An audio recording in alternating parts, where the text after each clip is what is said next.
ഇപ്പോൾ ഒട്ടുമിക്ക സ്മാർട്ട് ഫോണിലും ഹെഡ്ഫോൺ ജാക്ക് എന്ന സാധനം കിട്ടില്ല അല്ലേ? എന്നാൽ അത് ആദ്യം റിമൂവ് ചെയ്ത കമ്പനി ഏതായിരിക്കും?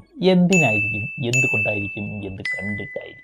അതിനു മുമ്പ് ഇത്തരം വീഡിയോക്ക് ഈ ചാനൽ ഒന്ന് സബ്സ്ക്രൈബ് ചെയ്യുക, വീഡിയോ ഒന്ന് ലൈക്ക് ചെയ്ത് സപ്പോർട്ട് ചെയ്യുക.